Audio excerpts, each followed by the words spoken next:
கடலூர் மாவட்டத்தில் தொடர்ச்சியாக கனமழை பெய்து வரக்கூடிய சூழலில் அங்கு விளைநிலங்களில் தேங்கியுள்ள தண்ணீரால் விவசாயிகள் கடுமையாக பாதிக்கப்பட்டிருக்கின்றனர். இது பற்றிய விவரங்களை செய்தியாளர் ஸ்ரீதரிடம் கேட்டு பெறலாம். ஸ்ரீதர், தற்போது கடலூர் மாவட்டம் என்றாலே பருவமழையின் போது அதிகமாக பாதிக்கப்படக்கூடிய மாவட்டம். தற்போது அங்கு எவ்வளவு ஏக்கரிலான பயிர்கள் பாதிக்கப்பட்டிருக்கின்றன, எதன் காரணமாக இந்த பாதிப்பு ஏற்பட்டிருக்கிறது?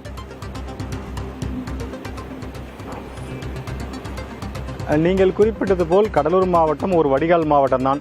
கிட்டத்தட்ட 16 மாவட்டங்களிலிருந்து வரும் மழைநீரும் கர்நாடகா, ஆந்திரா உள்ளிட்ட பெய்யும் மழைநீரும் கடலூர் வழியாகத்தான் கடலுக்கு செல்ல வேண்டும். அப்படிப்பட்ட இந்த வடிகால் மாவட்டத்தில் நேற்று மழை பெய்த காரணம், குறிப்பாக 2 மணி நேரத்தில் அதி கனமழை. நேற்று மாலை 7 மணிக்கு தொடங்கி 9 மணி வரைக்கும் அதி கனமழை பெய்தது. அதே சமயத்தில் காலை 11 மணியிலிருந்து 12 மணி நேரம், 1 மணி நேரம் அதி கனமழை. இப்படி இந்த 3 மணி நேரத்தில் அதி கனமழை பெய்த காரணத்தினால் கடலூர் மாவட்டத்தில் பல இடங்களில் தண்ணீர் தேங்கியது. ஒரே நேரத்தில் பெய்த மழையின் காரணமாக கடலூர் நகரப்பகுதியில் இருக்கும் சுரங்கப்பாதை கூட நீரால் சூழப்பட்டது. இப்படி ஒரே நேரத்தில் பெய்த மழையின் காரணமாகத்தான் நேற்று கடலூர் மாவட்டம் முழுவதும் ஒரு சிறு பாதிப்பை சந்தித்தது.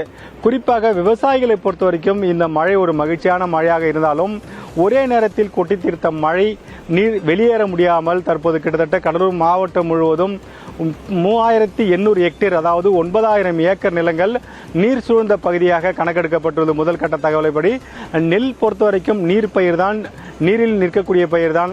ஆனால் தொடர்ந்து நீர் நின்றால் கடுமையான பாதிக்க சந்திப்போம். ஆனால் மாவட்ட நிர்வாகத்திடம் இது குறித்து கேட்டதற்கு தற்போது 3800 ஹெக்டேர், அதாவது 9000 ஏக்கர் அளவிற்கு நீர் சூழ்ந்திருக்கிறது. அந்த நீர் அடுத்த 24 மணி நேரத்தில் வடிவதற்கான வாய்ப்புகள் உள்ளது. அது இல்லை என்றால் அரசும் அதற்கான நடவடிக்கை மேற்கொண்டு வருகிறது. நீரை வெளியேற்றும் நடவடிக்கையில் ஈடுபட்டு வருவதாக தெரிவித்திருக்கிறார்கள். அது மட்டுமில்லாமல் நேற்று சுவரிடிந்து விழுந்து 4 பேர் காயமடைந்திருக்கிறார்கள். 20 குடிசை வீடுகள் பகுதியாக பாதிக்கப்பட்டிருக்கிறது.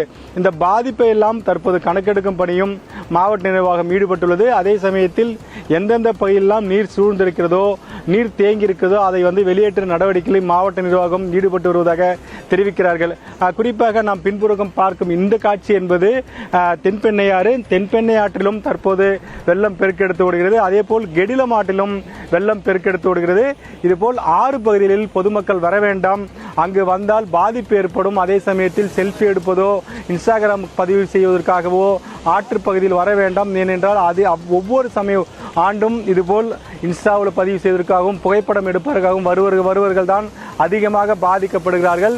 எனவே ஆற்று பகுதியில் கடக்கவோ அங்கு செல்ஃபி எடுப்பதோ கூடாது என காவல்துறை மூலமாக தொடர்ந்து எச்சரிக்கை செய்யப்பட்டு வருகிறது. மாவட்ட நிர்வாகம் பல்வேறு விதமான முன்னெச்சரிக்கை நடவடிக்கை எடுத்து வருகிறது. அதையெல்லாம் பொதுமக்கள் கேட்டால் மட்டுமே பாதிப்பிலிருந்து மீள முடியும். அதிலும் குறிப்பாக தற்போது விவசாய நிலத்தில் தேங்கி நிற்கும் நீரை வெளியேற்றுவதற்கான நடவடிக்கையை மாவட்ட நிர்வாகம் எடுப்பதாக மாவட்ட ஆட்சியர் உறுதியளித்திருக்கிறார். விவரங்களுக்கு நன்றி ஸ்ரீதர்.